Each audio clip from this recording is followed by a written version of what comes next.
சற்று முன் எடப்பாடி ஸ்டாலின் திடீர் சந்திப்பு. கூட்டணி ஆட்சிக்கு தயார். காங்கிரசுக்கும் விஜய்க்கும் ஒட்டுமொத்தமாக அதிர்ச்சி கொடுக்கும் தமிழக அரசியல். அதாவது நடந்து முடிந்த சட்டமன்ற தேர்தலில் திமுக, அதிமுக போன்ற கட்சிகளை ஓரம் கட்டிவிட்டு விஜயின் கட்சி 108 இடங்களை பிடித்து சரித்திரம் படைத்திருந்தது. இப்படியான ஒரு வெற்றியை யாருமே எதிர்பார்த்திருக்க மாட்டார்கள். அப்படி ஒரு வெற்றியை விஜய் சாத்தியப்படுத்தி காட்டினார். ஆனாலும் கூட முழுமையாக சாத்தியப்படுத்தவில்லை என்பதுதான் நிதர்சனமான உண்மை.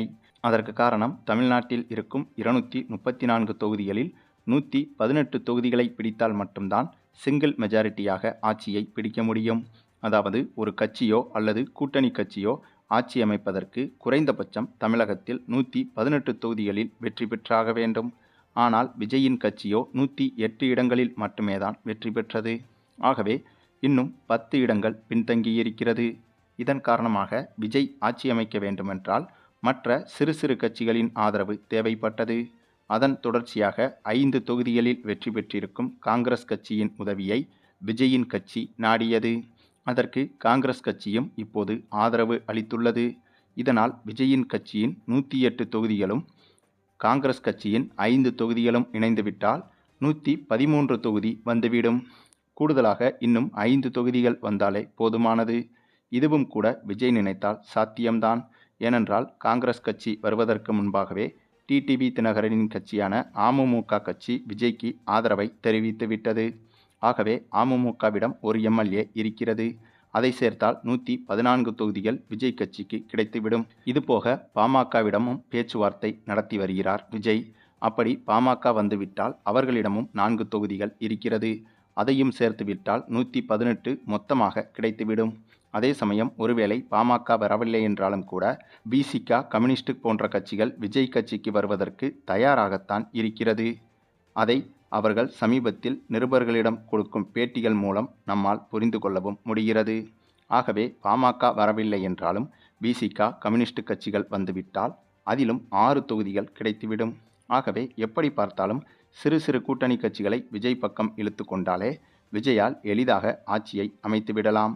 இப்படிப்பட்ட சூழலில்தான் விஜயும் முதல்வர் பதவி ஏற்பதற்காக ஆளுநரிடம் ஒப்புதல் பெற்று நாளைய தினம் முதல்வர் பதவியை ஏற்க உள்ளதாகவும் தகவல்கள் வெளியாகியிருக்கிறது. ஆனால் இந்த நிலையில் திடீரென பயங்கர அதிர்ச்சியாக திமுக தலைவர் ஸ்டாலின் மிகப்பெரிய ஒரு முடிவை எடுத்திருக்கிறார்.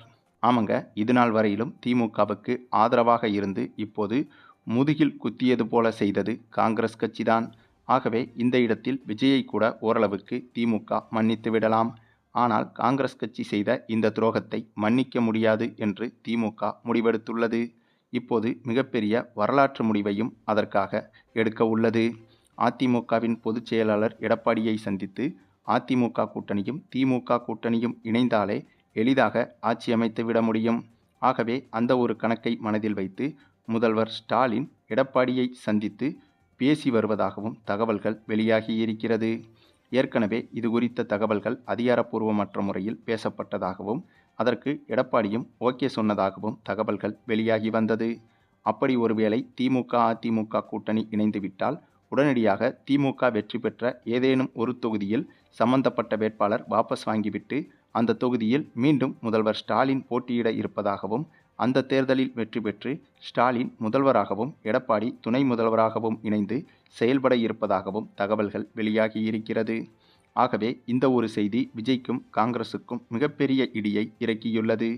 சரி, நீங்க சொல்லுங்க, முதல்வர் ஸ்டாலின் எடுக்கப் போகும் இந்த ஒரு முடிவு சரிதானா என்பதை பற்றியும், குறிப்பாக காங்கிரஸ் செய்த இந்த ஒரு துரோகத்திற்கு இந்த ஒரு முடிவுதான் சரியாக இருக்குமா என்பதை பற்றியும் உங்களுடைய கருத்துக்களையும் கமெண்ட்ல தெரிவிங்க. மேலும் இந்த வீடியோ பிடிச்சிருந்தா லைக் பண்ணுங்க, மற்ற அனைவருக்கும் ஷேர் பண்ணுங்க, மறக்காம நம்ம சேனலை சப்ஸ்கிரைப் பண்ணுங்க.